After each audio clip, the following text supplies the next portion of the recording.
Hey everybody, it's Rob from Flailthroughs. This is Gundam Battle Operation 2, and this is the Gouf Heavy Arms type. Which, I don't know, the arms look about the same weight as the regular Goufs, but I'm not one to say.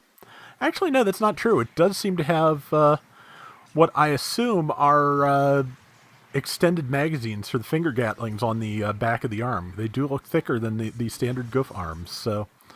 Okay, well, reality has ruined that joke, as it tends to do with jokes, so... But the Gouf Heavy Arms is a 300 cost. It is one that...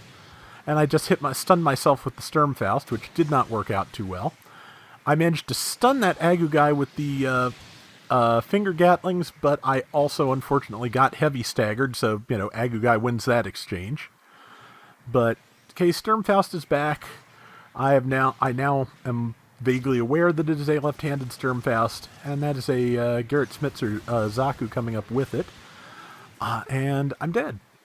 Yeah, so the person who started engaging back here just kind of wandered off, ran away. I'm not quite sure, but I was kind of hoping they'd keep this Schmitzer Zaku busy while I fought the Agu guy. Looks like they may be being chased by 2 to 3 things now, though, so that happens. But yeah, you know, slightly, it's always a slightly, you know, crankifying thing to get a, you know, to think you have backup and find out at a crucial moment that you are wrong. It happens, though, so, okay, just got hit in the shins by, the Zaku, cannon rabbit type, I think? And that person is going to try and bomb our base, and probably succeed because I don't have a lot of tools to deal with that. But yeah, it's a yeah. I'm just kind of firing in here blind. Also, it's way darker in there than I feel like it should be. I thought there was lighting in there or something, but just yeah, I can't really see. I'm just firing totally blind and at random in the hopes of catching them, and it is not working out that way. So time to dive in there and hope.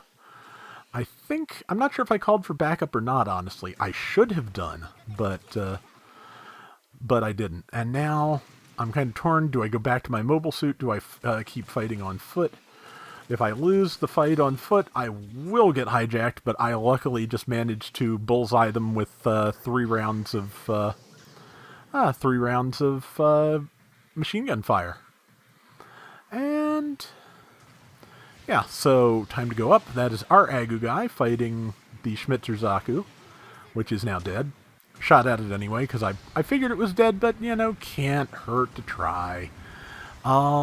But let's see. We're 2265 to 970. It's a strong start. It's not, you know, an insurmountable lead, but a strong start. Also very proud of that, of both that Sturmfaust landing, and I think I hit it with the downswing, which is what caused it to go off the roof where the Allies could destroy it. Hoping anyway. That would be, you know, best case scenario here. Either way, it is dead and out of our way, so... And we're up about 2 to 1 on the enemy team. Nothing wrong with that. So, yeah, Gouf Heavy Arms. I like it. It does have the option to use a giant bazooka and is probably better that way, but I have a set of weird, inconsistent internal rules that I have for doing these videos, and one of them is that when I first run a mobile suit, I like to use its default weapon. And so the finger guns are the default weapon, so that is what I've got. And there is a tackle from downtown, just like, man, from the next city over, basically. That was a Hail Mary, and it worked. So, and let's see.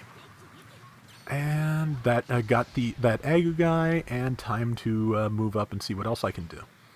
But yeah, I like like firing finger guns all at once is not a what?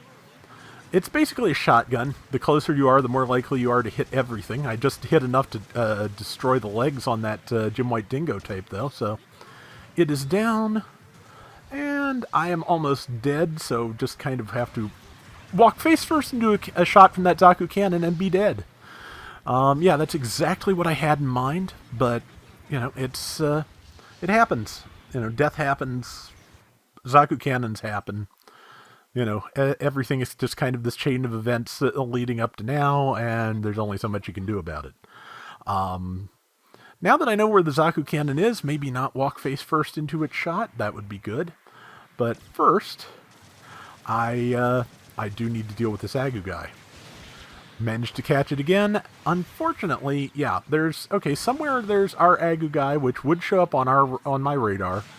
Somewhere there's our Zaku sniper, who is wise to not get in the middle of this mess. Unfortunately, I am in the middle of this mess. I'm in the middle of the enemy team, who are busily, I believe... No, they're not stealing our point. Amazing. Bounced off the beam saber, because, shoulders are very beam resistant. I feel like shoulder tackles should, by definition, have a lower priority than beam sabers, but I'm not going to say no to bouncing that.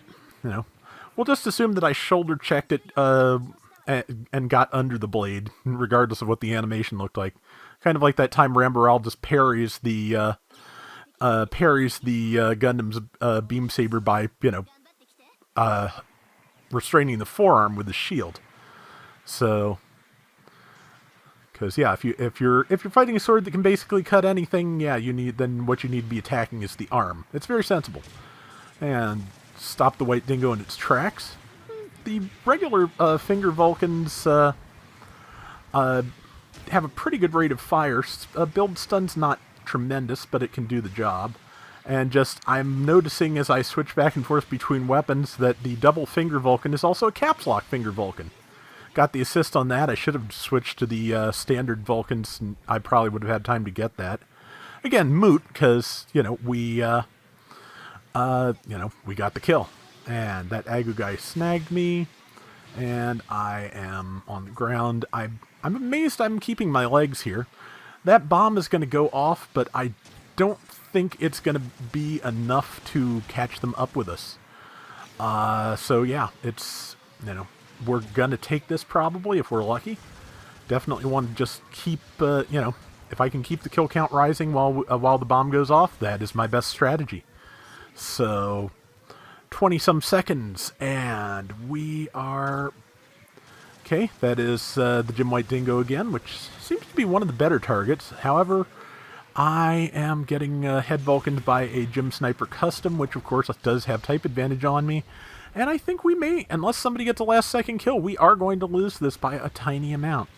Pity that, but it's, it was close, and, we probably should have responded to the bomb and, been a little bit more cohesive at times, but it was a good round, and I thought it had some good moments. You know how I usually do. So, yeah, and I had fun with it. So, and I swept the board. So yeah, that's a keeper.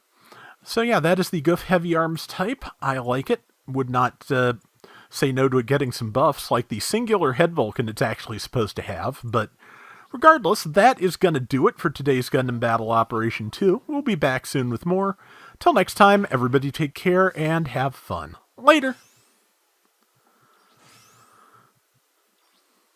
So I got G-Frame Full Armor Assortment 3, which has the Shining Gundam, the Jim Custom, the Zaku Kai, and I forget what the fourth thing is, but it's pretty good. And luckily, my friend Chris XV asked if I got an extra Shining Gundam if I could pass it on to him, and I did, so we're good.